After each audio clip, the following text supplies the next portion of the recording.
ያልተነኩ ኃይሎች አሉ ወደዚህኛው ጦርነት ውስጥ የሚቀላቀሉ። እንግዲህ እነዚህ ሁለት ኃይሎች ብቻ እንኳን በትግራይ ክልል ምን አይነት ቀውስ ያመጣሉ፣ አሁናዊ ሁኔታውንስ ወዴት ከፍ ያደርጉታል ብለን ስንመለከት ከፍተኛ ነው። እንደው የትግራይ ህዝብም አንድምታውን ስንመለከት በቀጣይ ቀናቶች ጦርነት የመፈለግ ፍላጎት የለውም። ነገር ግን እነዚህ ኃይሎች ምንድነው ዓላማቸው፣ ምንድነው ፍላጎታቸው ስንል አዲሱ በተለይ የትግራይ ሰላም ኃይል ተብሎ አሁን ወደ ግጭትና ወደ አለመረጋጋት ውስጥ ትግራይ ክልልን እያስገባ ያለው ኃይል የዚህ ኃይል ግጭት የገባበት ምክንያትና ዓላማዎቹ ተብሎ የተዘረዘረው አለው በረከት። አንደኛ ምንድነው የትግራይ ህዝብ ከአምባገነኑ የህወሓት ኃይል ነፃ ማውጣትና ከህወሓት ጫንቃ ላይ ማውረድ ነው የሚለው። አሁንም እንደሚባለው እውነትም በትግራይ ክልል ከፍተኛ ጫና፣ አሁንም የትግራይ አለመረጋጋትና የሰላም ሁኔታ በከፍተኛነት እየሄደ ያለው በማን ኃይል ነው ስንል ህወሓት የሚፈልገው ትልቅ ግጭትና ትልቅ ቀውስ ነው። እነዚህ አካላቶች ደግሞ የትግራይን ህዝብ ወደ ሌላ ቀውስ እያስገቡት ነው የሚል ዓለም አለው። ሌላ ሁለተኛው የትግራይ ህዝብ አግቶና አንቆ የያዘው ህወሓት አሁንም ከህወሓት ነፃ መውጣት አለበት የሚል ትልልቅ አንድምታዎችና ዓላማዎችን የያዙባቸው ነው። እነዚህ ኃይሎች ግን ወደ ትጥቅ ትግል ገብተው እነዚህ አይነት ሁኔታዎችን ቢፈጥሩ በትግራይ ክልል አሁን ካለው ግጭት በቀጣይ ካለፈው ግጭት ላይ ምን አይነት አንድምታ ይዞ ይመጣል ብለን ስንመለከት ከፍተኛ ቀውስ ነው። ምክንያቱም የትግራይ ህዝብ ወደ ሁለት ነው የሚከፈለው። ህወሓትን የሚደግፍ አለ፣ አዲሱን የሰላም ኃይል ብሎ የመጣውን ኃይል የሚደግፍ አለ። እነዚህ ሁለት ኃይሎች እንግዲህ የት ነው ግጭቱን የሚያደርጉ ሲባል እዛው ትግራይ ክልል ውስጥ ነው። እዛው ትግራይ ክልል ውስጥ መሆኑ ደግሞ ተጎጂ የሚያደርገው ማንን ነው? የትግራይን ህዝብና ካለፈው ጦርነት ያላገገመውን የትግራይ ህዝብ ነው መልሶ የሚወጋው። እነዚህ ሁለት ኃይሎች እንግዲህ የሰላምም ሆነ የሌላ አማራጭ ፍላጎት የላቸውም። በተለይ እንደ ህወሓት አይነት ኃይል በቀጣይ የሰላም አማራጮችን ይጠቀማል ስንል የሚጠቀም ኃይል አይደለም። ነገር ግን የሰላም ኃይሉ ደግሞ በቀጣይ ቀናቶች ህወሓት የሰላም አማራጭን ስለማይጠቀም እኛም እሱ ባሰበው መንገድ እንሂድ ብሎ ያነሱት ሀሳብ የትግራይ ክልልን ወደ ከፋ ቀውስ ያመጣል። እነዚህ ኃይሎች እንደው በረከት በትግራይ ክልል አሁናዊ ቀውስ ላይ ምን አይነት አዳፋ ያመጡበታል? እውነት ለመናገር ከዳፋው በላይ የዳፋው መነሻ ነን። ህወሓት ጦርነት እንጀራው ነው። በማሳያ እንሂድ። አንደኛ ህወሓት ሰሞኑን ድንበር ከፍቶ ሲሸቅል የነበረው ከማጋ ነበር? ከሻቢያ ጋር ነበር። ከሻቢያ ጋር ሲሰራ የነበረው ሸቀጣ ሸቀጥን ከአዲስ አበባ ወስዶ ለህወሓት እየሰጡ ብር ነበር የጠበቀው? አይደለም። በምስራቅ አፍሪካ ላይ ቀንደኛ የተባለ ህገወጥ የጦር ነጋዴ ማን ነው? ሻቢያ ነው።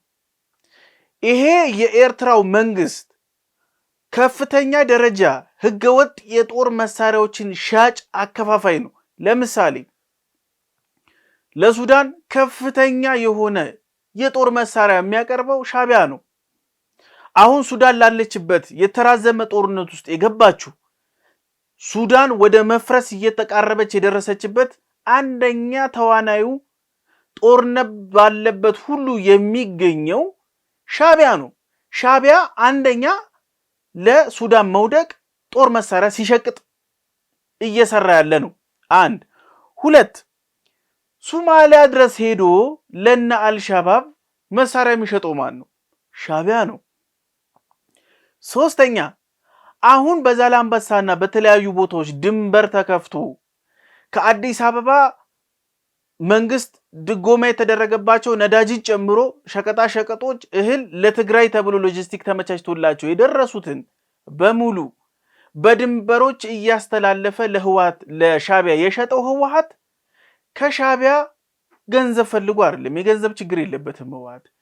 ከሻቢያ ትጥቅ ነው የፈለገው። ያንን ትጥቅ ደግሞ እያገኘ ነው። በድንበር ቦታዎች ላይ ያሉ እንቅስቃሴዎችን ህዝብ ለህዝብ ግንኙነት ነው ብሎ ህወሓት ሲያጫጩፉ ነበር። የህወሓት አፈቀላጤዎች ይሄ የህዝብ ለህዝብ ግንኙነት ነው፣ እውነታውን ግን በሸራ ተሸፍኖ ከአዲስ አበባ ሲወጣ እንዲሁም በሸራ ተሸፍኖ ከኤርትራ ወደ ትግራይ ሲገባ የነበረው መሳሪያ ነው። ይሄ መሳሪያ ደግሞ ትላንትና ማታ ውጤቱን አየኑ። የእርስ በእርስ ጦርነት ከፈተ። ስለዚህ የህወሓት ኃይል በነ ሞንጆሪኖ የሚመራና በወንድሟ ጭምር አደገኛ የሆነ የጦር መሳሪያ ንግድ ውስጥ ነው ያለው። ምን ባለበት ምን አይጠፋም። ስለዚህ ጦርነት ባለበት ቦታዎች በሙሉ ህወሓት አለ።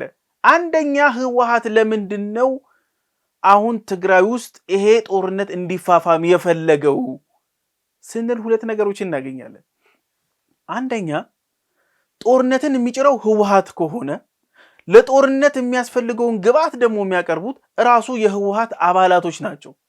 ስለዚህ ጦርነት ከሰራህ በኋላ ጦርነት ትጥቅ ይፈልጋል፣ ተተኳሽ ይፈልጋል፣ ስንቅ ይፈልጋል፣ ፋይናንስ ይፈልጋል። ይሄንን ነው ቢዝነሱ ማለት። ስለዚህ ጦርነቱን ሰርተከዋል፣ ተለኩሷል። አሁን ትላንትና ማታ በራያ ዋጃ ይሄ ሲቀጣጠል ነበር። ተተኳሽ ይፈልጋል፣ ትጥቅ ይፈልጋል። ይሄንን ደግሞ ትግራይ ችግር ውስጥ ገብታለች፣ ህወሓት ሊጠፋ ነው። ስለዚህ ዲያስፖራ ባክህን ጎፈንድሚ ገንዘብ ይዋጣ። በሰሜኑ ጦርነት እኮ ምን ያህል እንደተዋጣ እናውቃለን። ጌታቸው ረዳ ምን ብሎ ነበር? በጣም ብዙ ገንዘብ ተዋጥቶ ነበር፣ ግን ገንዘቡ መልሶ ባልባሌ ነገር ነው ያለቀው። ለምሳሌ የድሮን መቃወሚያዎችን እናመጣለን ተብሎ ኢንቨስት የተደረገው የሆነ ሰው ቁጭ ብሎ በላፕቶፕ ድሮንን ይቃወማል። የማይመስል ነገር። አሁንም ጦርነት የተጀመረው የዲያስፖራውን ገንዘብ ለመብላት ነው። አንድ ሁለት ቆሻሻ ባለበት ዝንብ አይጠፋም። ይሄ ጦርነት ሲጀመር ማን አለ የሚመጣ? ትልቁ የኢትዮጵያን መውደቅ መፍረስ የሚፈልገው የግብፅ መንግስት በደስታ ስፖንሰር የሚያደርግበት ነው። ስለዚህ ሁለት ተዋናዮች አሉ እዚህ ጋር። አንደኛ ዲያስፖራው ሚስኢንፎርም ተደርጎ ገንዘቡን ይልካል። ሁለተኛ የግብፅ መንግስት ሚስኢንፎርም ስለሚሆንም ባይሆንም ኦልሬዲ ለሱ ቢዝነሱ ስለሆነ ስለሚያውቀው ማንም ከማን ጋር ይጣላ፣ ማንም ከማን ጋር ይጣላ፣ ብቻ ጦርነቱ ብቻ ይኑር። ያ የኢትዮጵያ መቆርቆዝን የሚፈልገው የግብፅ መንግስት የገባለትን ኢንፎርሜሽን ተከትሎ ኢንፑት ያቀርባል። ስለዚህ ህወሓት እንዳልኩ ጦርነት እንጀራው ነው። ይሄም ቢዝነስ ይሰራል። ለዚህ ደግሞ ዋነኛው አካል ማን ነው? የሻዕቢያ መንግስት ህገወጥ የጦር መሳሪያ እንዳልኩ ቀጠናውን ጭምር በጦር የሚያንበሸብሽ ሰራዊት ነው። እዚህ ጦርነት ላይ እነ ግብፅን እጃቸውን እየተመለከትን ነው። የዲያስፖራውን እርዳታ ዘንድሮም እየተጠየቀ ነው ያለው። ግን ወሳኙ ነጥብ ይሄ ጦርነት ከፌዴራሉ ጋር ከላይ ከሻዕቢያ ጋር ነበር። አሁን ከሻዕቢያ ጋር ጥምረት ላይ ነው ያለው። በጦርነት ውስጥ የተራዘመ ጦርነት በመፈልፈል ውስጥ የተወሰኑ ሰዎች ኪስ ይደልባል። ግን ትልቁ ችግር ምን መሰለ? የትግራይ ህዝብ ህወሓት ከምስረታው ጀምሮ በረባ ባረባው ጦርነት በከፈተ ቁጥር የሚጨረሰው በደርግም የሚያልቀው በኢህአዴግም የሚያልቀው አሁንም ራሱ ህወሓት በራሱ እጅ የሚጨርሰውን ስንቆጥር የትግራይ ህዝብ አደጋ ላይ ነው ያለው። የመመንመን አደጋ ተጋርጦበታል። እዚህ ላይ አንድ ነገር እንመልከት። አሁን ለትግራይ ጦርነት ነው የሚያስፈልጋት ወይንስ የተፈናቀለውን ህዝብ የምታበላበትን ነው የሚያስፈልገው? እንደምናውቀው በቅርብ ጊዜ ዩኤስአይዲ እርዳታ አቁሟል። እነዚህ የተፈናቀሉ ወገኖቻችን አርሰው የሚተዳደሩ ነበሩ። ህወሓት ከአራሽነት ወደ እርዳታ ጠባቂነት አሸጋገራቸው። አሁን ደግሞ ዩኤስአይዲም ሌሎች የእርዳታ ግብረሰናይ ድርጅቶችም ይህንን ነገር እርዳታ ማድረግ አይችሉም። ስለዚህ በአሁን ሰዓት ለትግራይ ህዝብ የሚያስፈልገው እርዳታ ነበር ወይንስ ጦርነት? ህወሓት እዋጋለታለሁ የሚልበት ዓላማ ምንድን ነው?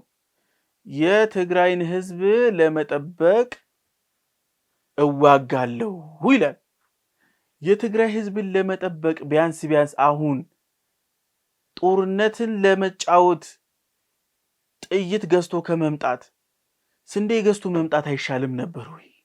ይሄ ነው ትልቁ ፖለቲካ። ህዝቡን የምትጠብቀው ልጁን ወስደ ጦርነት ላይ የማገድክ ነው ወይንስ ልጁ የሚበላውን ነገር ስታመቻችለት ነው? እንደ ሁሉም ይቅርበት የትግራይ ህዝብ።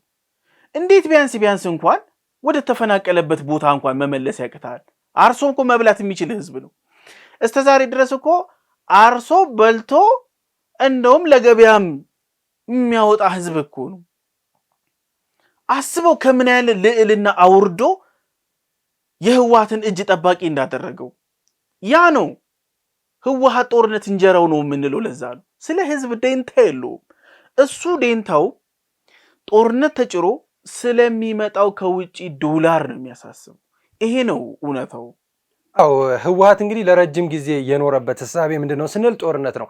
በተለይ ደግሞ አሁን ቅርብ ሰዓት ላይ የመጣው በተለይ ህጋዊነቱን ካጣ በኋላ በትግራይ ያለችውን ስልጣን ከትንሽ ጊዜ ካጣ በኋላ ዞር ብሎ ከሻዕቢያ ጋር ማበር ጀመረ። ግጭቶችና ጦርነቶችን ለማስነሳት ሰፊ እንቅስቃሴ ሲያደርግ ነበር።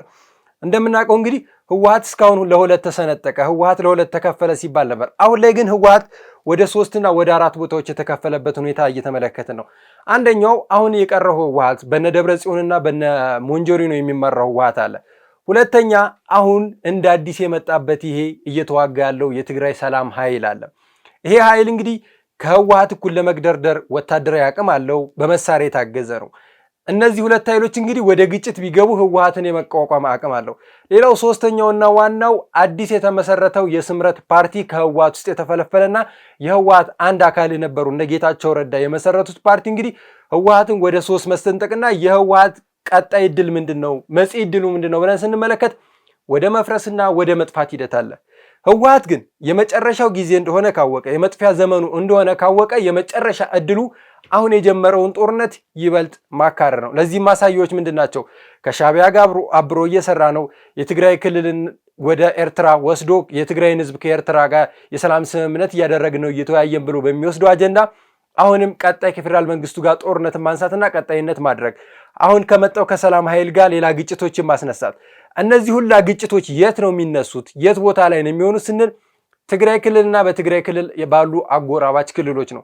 እነዚህን ደግሞ ህወሓት የፈጠረው ከቀድሞ ጀምሮ የፈጠረው እሳቤ አሁንም የትግራይን ህዝብ እየበላውና የትግራይን ህዝብ እያጠፋው ነው። እንደ ማሳያ እንግዲህ የትናንትናው ግጭት ምን ያህል የትግራይን ህዝብ ወደ ሌላ ችግር ውስጥ ያስገባዋል። አሁን ያለው ህዝብ ካለበት ሁኔታ ሳያገግም ሌላ ግጭት ለትግራይ ህዝብ ምን ያደርጋል? ምንም ነው። ተመለከትን እኮ ህወሓት ከዚህ በፊት የነበረውን የትግራይ ጦርነት ጊዜ ምን ያህል ውድመቶች ተከስተዋል። ይሄ ለሱ ምንም አይደለም። ምክንያቱም የህወሓት አመራሮች የራሳቸውን ኪስ እያደለቡና የራሳቸውን ጥቅም እያስከበሩ ነው። ነገር ግን አሁን ላይ አጡ። በተለይ የጊዜ አስተዳደሩ በጌታቸው ረዳ ዘመን ይህንን ነገር ሲቃወማቸውና አይሆንም የሚላቸው አካል ነበረ። ይህንን አካል ደግሞ አይፈልጉትም። እንደ ማሳያ ጌታቸው ረዳን አወርደው ታደሰ ወረደን አዲስ ሹመት ላይ ያስቀመጡ። ነገር ግን አዲሱ የጊዜ አስተዳደርን በዚህ ሂደት የሚሄድላቸው አይነት አካል አይደለም። ለምሳሌ በቅርብ ሳምንታት እንኳን ስብሰባ ረግጠው ሲወጡ ተመለከትን። ስለዚህ ህወሓት አሁን ያለው አማራጭ የጊዜ አስተዳደሩ የሱ ሆኖ ትግራይ ክልልን እንደፈለገ ማስተዳደር የማይችል ከሆነ የመጨረሻ የሚለውን እሳቤ ምንድነው? በትግራይ ክልል ግጭትና ጸብን አስነስቶ ዳግመኛ ትግራይን ወደ ውድመት ማስኬድ። በዛ ውድመት መካከል ህወሓት ምን ይጠቀማል ስንል ህወሓት የሚጠቀመው ነገር የለም። ነገር ግን የህወሓት አመራሮች የሚጠቀሙት ነገር አለ። ህገወጥ የሰዎች ዝውውር አለ፣ ህገወጥ የወርቅ ግብይት አለ። እንደዚሁም በድንበር አካባቢ የሚደረጉ የመሳሪያ ንግዶችን እንደፈለገ ማሳለጥ ይችላል። ከዲያስፖራው የሚያገኘው ገንዘብ አለ። እዛው የትግራይን ህዝብ በግዳጅ የሚያወጣው ገንዘብ አለ። ለዚህ ጦርነት ጥቅም ተብሎ በግዳጅ ህወሓት ገንዘብ ያስወጣል። እነዚህ ሁላ ሁኔታዎች አሁንም አዳፋው ለማን ነው? ጥቅሙስ ጉዳቱስ ለማን ነው? በተለይ ደግሞ ጉዳቱ የሚያመዝነው የትግራይ ህዝብ ላይና የትግራይ እናቶች ላይ ነው። ምክንያቱም ልጆቻቸውን ገብረው ካለፈው ጦርነት ሀዘናቸው ሳይወጡ ሌላ ጦርነት የሚከሰትበት አለና በረከት እንደው በቀጣይ ቀናቶች የነዚህ 3 አካላቶች ወደ ግጭት ያምራሉ ወይንስ የትግራይ ሰላሙ ይመለሳል የሚለውን ሐሳብ እንደምንድን ነው? ህወሓት ለትግራይ ህዝብ የደህንነት ስጋት ነው። ህወሓት እስካለ ድረስ ነገሮች ይለወጣሉ ማለት ዘበት ነው። የመጀመሪያው ነገር በጥባጭ እያለ ማን ደህና ይጠጣል ነው ጨዋታው። ስለዚህ የህወሓት መኖር ለክልሉ ስጋት ነው እንጂ የተሻለ ነገር አይመጣም። ምክንያቱም ህወሓት በሰላማዊ መንገድ የፖለቲካ ምህዳር ውስጥ መንቀሳቀስ የሚችልበትን እድል በራሱ እጅ አክሽፎታል። አሁን የታጣቂነት ስሜት ውስጥ ነው ያለው። አሁን አጥፍቼው ልጥፋ እኔ ከሞት ሰርዶ አይብቀል ውስጥ ገብቷል። ይሄ ነው ህወሓት። ህወሓት የመሰነጣጠቅ የመንመንመን ሂደት ውስጥ ገብቷል። አሁን የመጨረሻዋን ካርድ እየሳበ ነው። ጦርነቱን እዛው በዛው እየከፈተው ነው ያለው። ያ ደግሞ ምን ያመጣል? የህዝብን መቆርቆዝ ያመጣል። በፕሪቶሪያም የተገኘችውን ሰላም የማደፍረስ አሁን ደግሞ ወደ እርስ በእርስ ውስጥ ስንገባ ደግሞ ውድመቱ ቀላል አይደለም። በነገራችን ላይ ከሆነ አካል የሆነ አካል ጋር ሲሆን ቢያንስ የሚታወቅ ነው፣ ቪዚብል ነው፣ ለመፍታትም ይመቻል። እርስ በእርስ የሚነሳ ጦርነት ግን ማን ከማን ጋር ነው? እንዴት ነው የምትፈተው? በጣም የትግራይን የፖለቲካ ቋጠሮ እያጠበቀ ውሉንም ለመፍታት እንዳይመች ውሉንም እየሰወረ ያለ ድርጅት ነው። ስለዚህ ምናልባትም ራሱ የፈለፈላቸው የእፉኝት ልጆች ታሪክ ነው የሚደግመው። እፉኝት መጥፊዋ መልሚዋ ራሱ እጅ ላይ ነው ያለው። ህወሓት ያ ነው።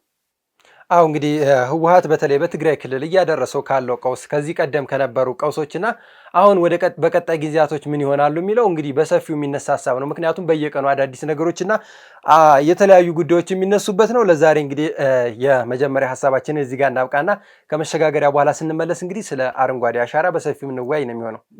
ውድ ተመልካቾቻችን በቀጣይ ስንመለስ እንግዲህ በአረንጓዴ አሻራ ፕሮግራም ላይ እንግዲህ የተነሱ ሀሳቦችን በሰፊው እንወያይ ነው የሚሆነው።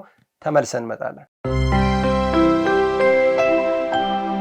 ተመልሰን መጥተናል። እንግዲህ ወደ ሁለተኛ ጉዳያችን ስንሻገር በረከት እንግዲህ የዘንድሮ የአረንጓዴ አሻራ መርሃ ግብር በይፋ ጠቅላይ ሚኒስትር ዶክተር አብይ አህመድ አስጀምረውታል። በዚህም ፕሮግራም ላይ እንግዲህ በመትከል ማንሰራራት በሚል መርሃ ግብር የዘንድሮ የአረንጓዴ አሻራ በሰፊው እንደሚከናወን ተገልጿል። ከዚህ በፊት የነበሩትን ስንመለከት እንግዲህ በርካታ ሁነቶች አሉ። በተለይ ደግሞ በዓለም የአየር ንብረት ለውጥ ላይ፣ በተለይ ደግሞ በሀገራችን የደን ሽፋን ላይ፣ እንደዚሁም በሀገራችን ባለችው የግብርና መር ኢንዱስትሪ ላይ ምን አይነት ተጽዕኖ ያመጣል፣ ደግሞ ሀገራችን እስከዚህ ምን አይነት ጥቅም ታገኛለች። አንዳንዴ ዝም ብሎ መትከል ምንም ጥቅም የለውም። ነገር ግን የዚህኛው መትከል ብቻ አይደለም። በተለይ ደግሞ የኑሮ ሁኔታችንን የሚያሻሽሉ ለምግብነት የሚሆኑ እንደዚሁም ለኢምፖርትና ለኤክስፖርት የሚሆኑ ትልልቅ ነገሮችን የሚሸፈንበት ነው እና እንደው የዘንድሮን የአረንጓዴ አሻራ መርሃ ግብር እንደምን ተመለከትከው በረከት? በነገራችን ላይ እኔ አረንጓዴ አሻራ እንደ አንዳንድ ሰዎች አልመለከተውም። አረንጓዴ አሻራ ፖለቲካ አይደለም ወይ የብልጽግናም አጀንዳ አይደለም። ይሄ በቃ የህልውና ጉዳይ፣ የሀገር ጉዳይ ነው። የሆነ አካልን ምናምን የፖለቲካ መስሪያ እንደዛ የሚያስቡ ሰዎች ስላሉ ነው። በደንብ ኢንፎርሜሽኑ ስላለኝ ነው እንደዛ ማነሳው። ይሄ የሀገር ጉዳይ ነው። ጠንካራ ኢኮኖሚ ያለው መልሶ ወዴት ይመጣል? ጠንካራ የመንግስት ይመሰርታል። ጠንካራ መንግስት ደግሞ ያለው ጠንካራ ሀገር ይመሰርታል። ይሄ ነው ጨዋታው። ብዙ ጊዜ ወደ ፖለቲካ የመውሰድ እሳቤ ስላለ ነው። ይሄ ጠንካራ ሀገር ስርዓት ይመጣል፣ ስርዓት ይሄዳል። ይሄ ግን ሀገር ነው። ሀገር አይሄድም፣ ህዝብ አይሄድም፣ ተራራ ተነቅሎ አይሄድም። ስለዚህ ይሄ በአንድነት የምንኖርባት ምድርን የመጠበቅ ሂደት ነው። እስቲ የአረንጓዴ አሻራ በ2011 የተጀመረ ኢኒሼቲቭ ነው። ይሄ ኢኒሼቲቭ ምን አመጣ የሚለውን ነገር ስንመለከት ከ23.6% በላይ የሀገሪቷን የደን ሽፋን ከፍ አድርጓል። በነገራችን ላይ አንድ በጣም የሚያስቀኝ ንግግር አለ። አረንጓዴዋ ኢትዮጵያ ምናምን ለምለሚቷ ምድር የሚባል ሂደት አለ። ዘፈኖች ላይ ምናምን እንሰማዋለን። ግን ኢትዮጵያ እንደዛ ነች ወይ ነበረች ወይ? ገባ? ደናችን በማገዶ ለእርሻ ዝም ብሎ አይደለም ወይ ለፋብሪካ ግብአት ሲጠረግ የነበረው? ሄደን የዱር አራዊቶቻችን ሲሰደዱ አልነበረም ወይ? ይሄ ነበር የነበረው እውነታ። እንደው ለምለሟ ኢትዮጵያ እኮ የሚባለው ከሀገራችን መልክዓ ምድር በተለይ ደግሞ ይሄ እንዴት ነው ፈጣሪ የሚሰጥ ስጦታ አይነት ሀገር በክረምት በመጣ ቁጥር ልምላሜዋ በተለይ መስከረምና ጥቅምት ላይ ያለውን አደይ አበቦች ስንመለከት ሀገራችን እውነትም ልምላሜ ያላትና ውብ ሀገር ነች። እንደው በመትከል እንደዚህ አይነት አሻራዎችን በማስቀመጥ እውነታ ስንመለከተው ምንም አልሰራንም። ነገር ግን አሁን እየተሰራው ያለው ሁኔታ አሪፍ የሚባልና መልካም የሚባል ነው። ነገር ግን ከዚህ በፊት በነበሩት የሀገራችን የልምላሜ ሁኔቶች ያሉትን በማጥፋት ሂደት ላይ ነበርን እንጂ ሀገራችንማ ለምለም የምትባል ሀገር ነች።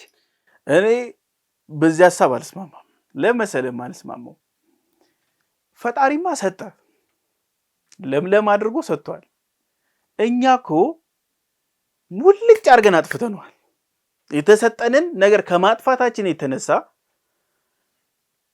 በድርቅ በተደጋጋሚ ለምንድን ነው ኢትዮጵያ የተመታችው? ስላጠፋ ነው እኮ ነው። ገባ? እንግዲህ ትልቁ ድርቅ መቼ ነበረ ብለን ከዓመተ ምሕረቱን ስናሰላው እንኳን ምን ያህል ጊዜ ደን በማራቆት ውስጥ በረሃማነትን በመፍጠር ውስጥ እንደቆየን ማረጋገጫ ነው። ስለዚህ ፈጣሪማ ሰጥቷል። እድል እኮ የተሰጠው ለሁሉም እኩል ነው፣ ግን አጠቃቀም ጉዳይ ነው።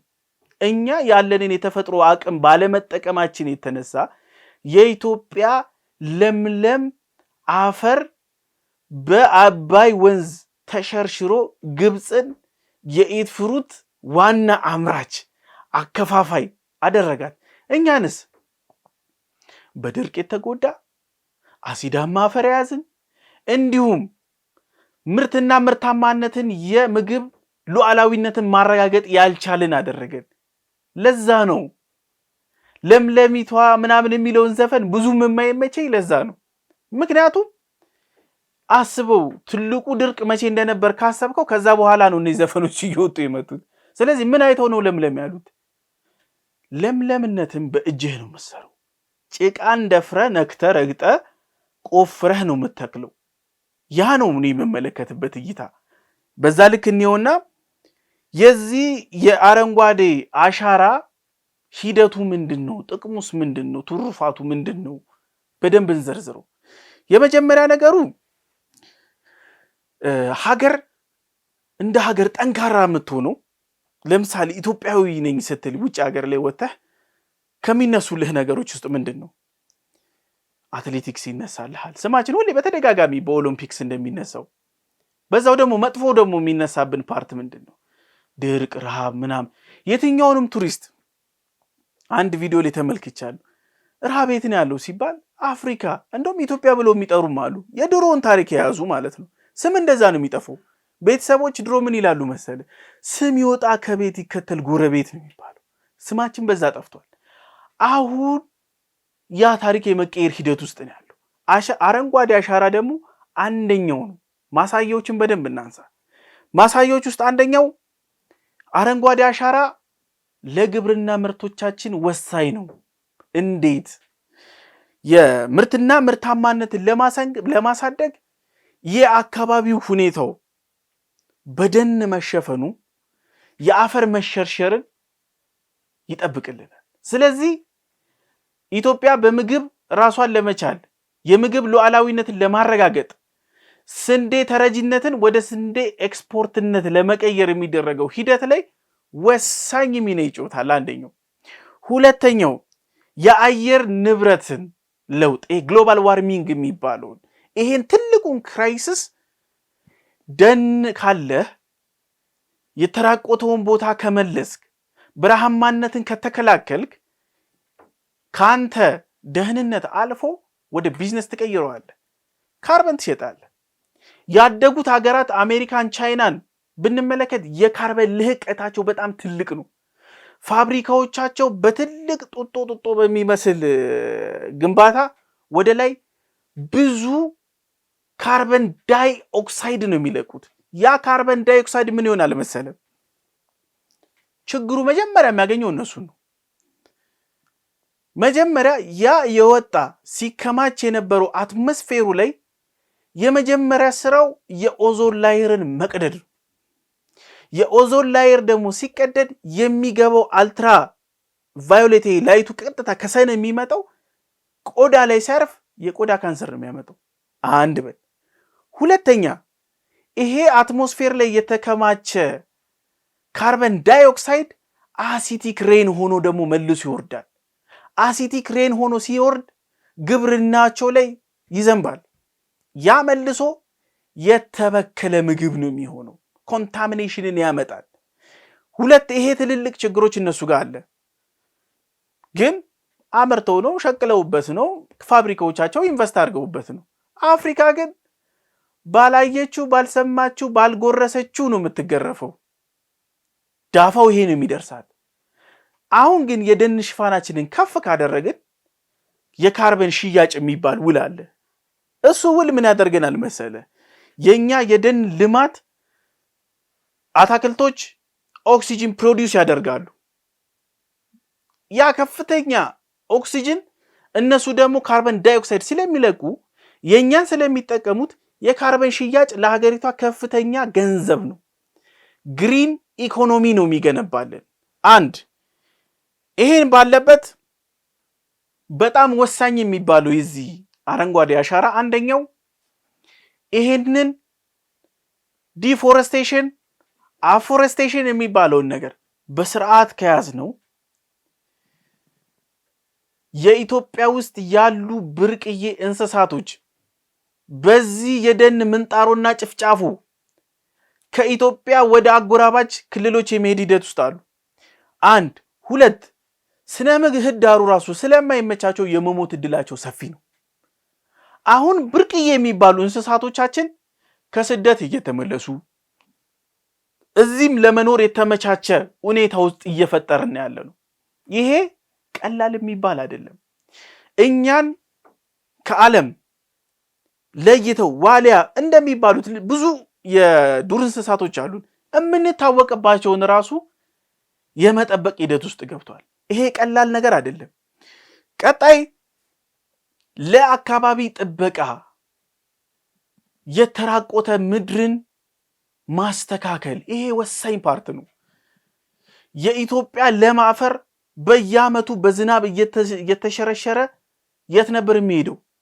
የግድቦቻችን ጉድጓድ ውስጥ ነበር ሲከማች የነበሩ።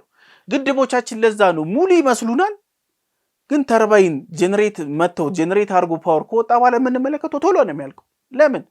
ደለል እየገባ ስለሚከማች። አሁን ያን ደለል የሚያዝ በእርከን በዚህ አረንጓዴ አሻራ ዛፎች ከፍተኛ ረጃጅም ስር ስላላቸው ይሄንን ለማፈር እንይዛለን። አፈር ቢዝነስ ነው ባይዘዌ። አረብ ሀገሮች ተመልክተ ከሆነ አፈር ከአፍሪካ አስጭነው ይወስዳሉ፣ ይገዛሉ።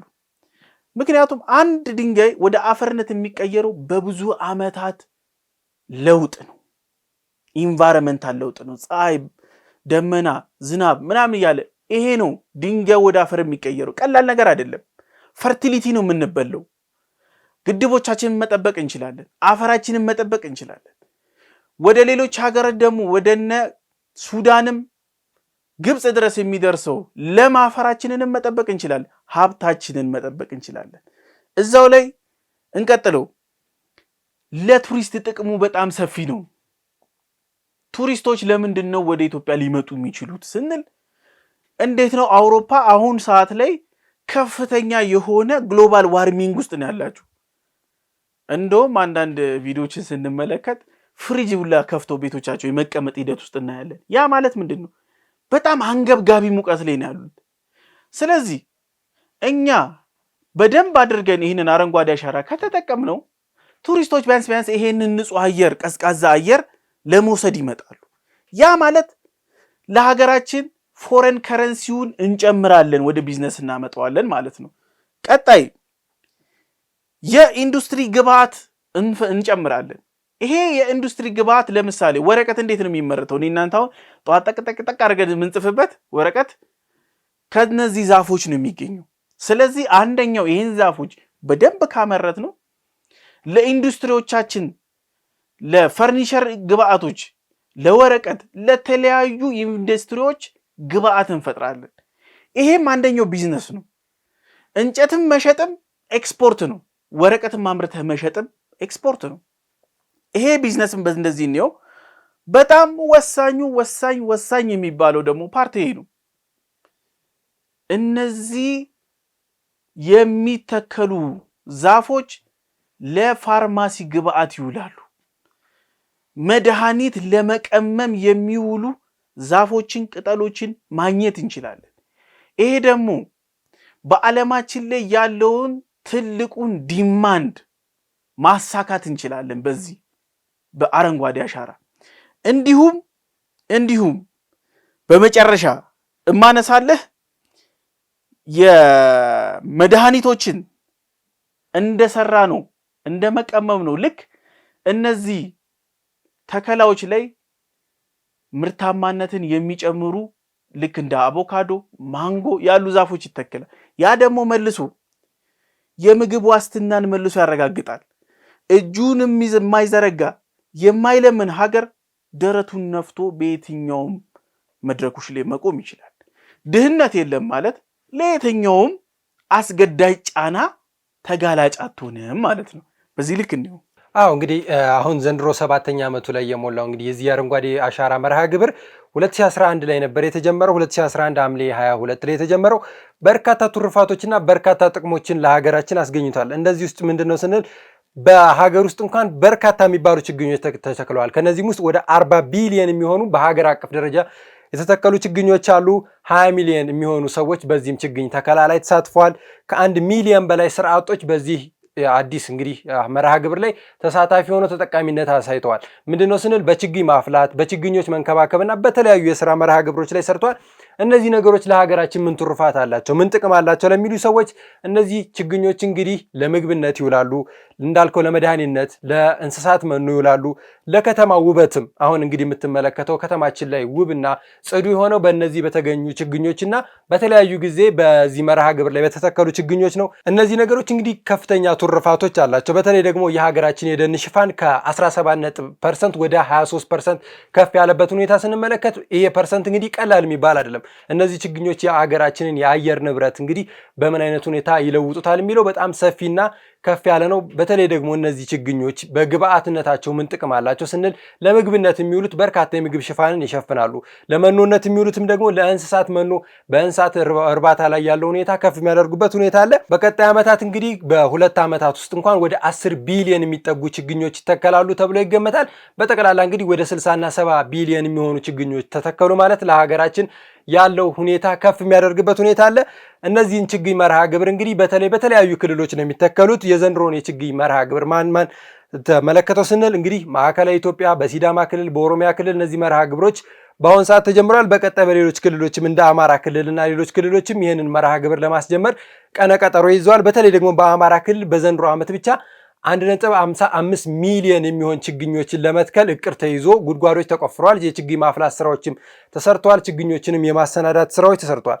እነዚህ ሁኔታዎች እንግዲህ የሀገራችንን የደን ሽፋን ከፍ ከማድረግም አንጻር ለኢምፖርት የሚሆኑ ነገሮችን የማሰባሰብ ሂደቱ ከፍ ያለ ነው። በተለይ ደግሞ እንደ አቮካዶ አይነት ምርቶችን ወደ ውጭ ኤክስፖርት የማድረግ ስራ ጀምረናል። በተለይ ደግሞ ከውጭ ሀገር ስናስመጣ የነበረው የቴምር ምርታችንን በፈጣን ዓመት በ2 እና በ3 ዓመታት የሚደርስ የቴምር ምርት በዚህ አረንጓዴ አሻራ መርሃ ግብር ላይ የተተከሉ ችግኞች አንዱ ነው። እንደምናውቀው እንግዲህ ቴምር በተለይ ከአረቡ ሀገራቶች እያስመጣን የምንጠቀም ሀገራት ነበርን።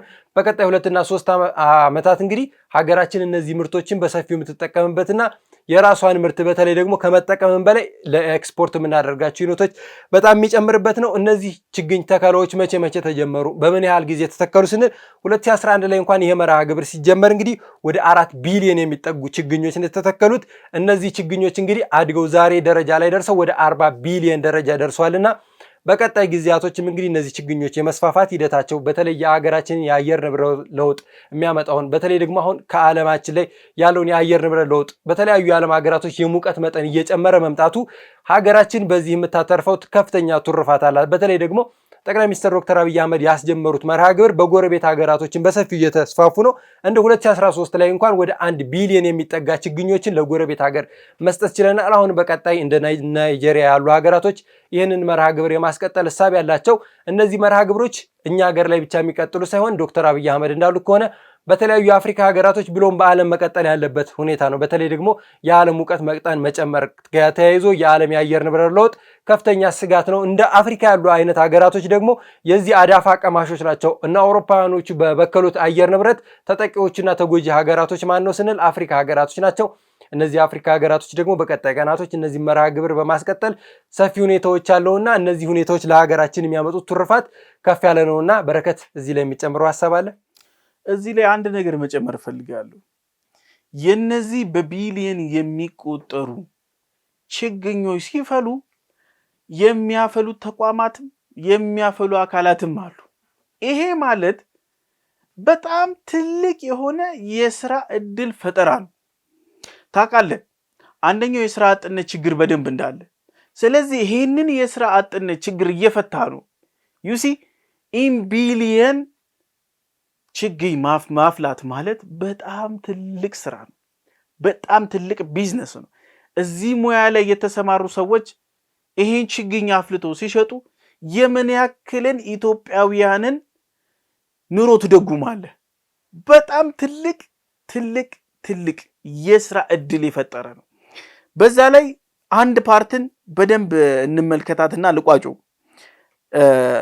አረንጓዴ አሻራና ዲፕሎማሲ በደንብ ያልታሰበበት ግን ደግሞ እየሰራ ያለ ነው። ይሄ የአረንጓዴ አሻራ አካሄድ ኢትዮጵያ ከጎረቤት ሀገሮች ጋር አብሮ ተሳስሮና ተሰናስሎ የአብረን እንልማ የሚለውን እቅዷን ተፈጻሚ የሚያደርግ ነው። ይሄ አብረን እንደግ የሚለው አካሄድ ምን እያመጣ ነው? ኢትዮጵያ ለጎረቤት ሀገሮቿ ችግኝ በመስጠት ሂደቱ ላይ ነው ያለችው። ብር ነው ስትሰጥ ደግሞ ያንተም አካባቢ እንደሚለማ የጎረቤቶችህም እንዲለማ፣ ያ ማለት ኢትዮጵያ ምን ያክል አብሮ በማደግ ውስጥ አብሮ በመንቀሳቀስ ውስጥ የምታመን ሀገር እንደሆነች ማሳያ ነው። ይሄ ደግሞ ላለን ቅቡልነት ከፍተኛ ሚና ይጫወታል። የዲፕሎማሲ አቅማችንን ያጠነክራል። ግብፅ ተመልክተ ከሆነ የህዳሴ ግድቡ ኃይል አመንጭቶ ኢትዮጵያ የአፍሪካ ፓወር ሃብ በመሆኗ በጣም ተሰምቶት ምን ሲያደርግ ነበር? ለጅቡቲ እኮ የፀሐይ ኃይል ማመንጫ እንስጥሽ እስከ ማለት ደርሶ ነበር። እስቲ አሁን ችግኝ ይስጥ። ያ የዲፕሎማሲ አቅማችንን በጣም እያሳደገ ያለና እንዲሁም ተሰሚነታችንን የሚጨምርልን በጣም ወሳኝ ኢኒሼቲቭ ነው። በዚህ ልክ እመለከተዋለሁ። እንግዲህ እነዚህ ችግኞች እንግዲህ ለሀገር ያላቸውን ፋይዳ እኒያን ከዘረዘርን እነዚህ ችግኞች እንግዲህ መተከል ብቻ አይደለም ትልቁ ቫልዩ ያለው መንከባከብና የመጨረሻ ሁኔታቸውን የመከታተል ግዴታ አለብን። እነዚህን ችግኞች የተከሉ አካላት ማንኛውም ግለሰብ ቢሆን እነዚህ ችግኞች የት ደረሱ የሚለውን ነገ ከነገ ወዲያ ዞር ብሎ ተመልክቶ ማየት ግዴታው ነው። ምክንያቱም የተተከለው ሁላ አይጸድቅም። እነዚህ ችግኞች በምን አይነት ደረጃ ላይ ደረሱ፣ ምን አይነት ጠቀሜታ አላቸውን የሚለውን የተከለው ሰው ቢያንስ በኃላፊነት ስሜት ቢንከባከብና ቢያይ ደግሞ እንላለን። ለዛሬ እዚህ ጋር እናብቃ። እኔም አመሰግናለሁ። ውድ ተመልካቾቻችን ለዛሬ የነበረን የሀሳብ ዴይሊ ፕሮግራማችን ይህን ይመስል ነበር። በፕሮግራማችን ላይ ያላችሁን ሀሳብ አስተያየት በታች ባለው የመልእክት መስጫ ሳጥናችን ላይ ብታስቀምጡልን ደስ ይለናል። የሰብስክራይብ ምልክቱን እየተጫናችሁ ቤተሰባዊነታችሁ ኃይልን እያለን በቀጣይ ቀን በሌላ ፕሮግራም እስከምንገናኝ ቸር ቆዩ።